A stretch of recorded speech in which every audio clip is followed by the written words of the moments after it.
സങ്കീർത്തനം 17. യഹോവേ, ന്യായത്തെ കേൾക്കണമേ, എൻ്റെ നിലവിളിയെ ശ്രദ്ധിക്കണമേ. കപടമില്ലാത്ത അധരങ്ങളിൽ നിന്നുള്ള എൻ്റെ പ്രാർത്ഥനയെ ചെവിക്കൊള്ളണമേ. എനിക്കുള്ള വിധി നിന്റെ സന്നിധിയിൽ നിന്ന് പുറപ്പെടട്ടെ. നിന്റെ കണ്ണ് നേർ കാണുമാറാകട്ടെ. നീ എൻ്റെ ഹൃദയത്തെ ശോധന ചെയ്തു രാത്രിയിൽ എന്നെ സന്ദർശിച്ചു. നീ എന്നെ പരീക്ഷിച്ചു, ദുരുദ്ദേശമൊന്നും കണ്ടെത്തുന്നില്ല. എൻ്റെ വായിൽ ലംഘനം ചെയ്യുകയില്ല എന്ന് ഞാൻ ഉറച്ചിരിക്കുന്നു. മനുഷ്യരുടെ പ്രവൃത്തികളെ കണ്ടിട്ട് ഞാൻ നിന്റെ അധരങ്ങളുടെ വചനത്താൽ നിഷ്ഠൂരൻ്റെ പാതകളെ സൂക്ഷിച്ചൊഴിഞ്ഞിരിക്കുന്നു. എൻ്റെ നടപ്പ് നിന്റെ ചൂടുകളിൽ തന്നെ ആയിരുന്നു. എൻ്റെ കാൽ വഴുതിയതുമില്ല. ദൈവമേ, ഞാൻ നിന്നോട് അപേക്ഷിച്ചിരിക്കുന്നു, നീ എനിക്ക് ഉത്തരമരുളുമല്ലോ.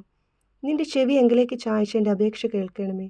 നിന്നെ ശരണമാക്കുന്നവരെ, അവരോട് എതിർക്കുന്നവരുടെ കയ്യിൽ നിന്ന് നിന്റെ വലം കൈയാൽ രക്ഷിക്കുന്നതിനായുള്ളവേ, നിന്റെ അത്ഭുതകാര്യനെ കാണിക്കണമേ. കണ്ണിൻ്റെ കൃഷ്ണമണി പോലെ എന്നെ കാക്കണമേ. എന്നെ കൊള്ളയിടുന്ന ദുഷ്ടന്മാരും എന്നെ ചുറ്റി വളയുന്ന പ്രാണശത്രുക്കളും എന്നെ പിടിക്കാതെ വണ്ണം നിന്റെ ചിറകിൻ്റെ നിഴലിൽ എന്നെ മറച്ചുകൊള്ളണമേ. അവർ തങ്ങളുടെ ഹൃദയത്തെ അടച്ചിരിക്കുന്നു, വായ്കൊണ്ട് വമ്പു പറയുന്നു. അവർ ഇപ്പോൾ ഞങ്ങളുടെ കാലടി തുടർന്ന് ഞങ്ങളെ വളഞ്ഞിരിക്കുന്നു. ഞങ്ങളെ നിലത്ത് തള്ളിയിടുവാൻ ദൃഷ്ടിവെക്കുന്നു. കടിച്ചു കീറുവാൻ കൊതിക്കുന്ന സിംഹം പോലെയും മറവിടങ്ങളിൽ പതിയിരിക്കുന്ന ബാലസിംഹം പോലെയും തന്നെ. യഹോവേ, എഴുന്നേറ്റ് അവനോട് എതിർത്ത് അവനെ തള്ളിയിടണമേ. യഹോവേ, എൻ്റെ പ്രാണനെ നിന്റെ വാൾ കൊണ്ട് ദുഷ്ടൻ്റെ കയ്യിൽ നിന്നും തൃക്കൈ കൊണ്ട് ലൗകിക പുരുഷന്മാരുടെ വശത്തു നിന്നും വിടുവിക്കണമേ. അവരുടെ ഓഹരി ഈ ആയുസ്സിലത്രേ. നിന്റെ സമ്പത്ത് കൊണ്ട് നീ അവരുടെ വയറ് നിറയ്ക്കുന്നു. അവർക്ക് പുത്രസമ്പത്ത് ധാരാളമുണ്ട്.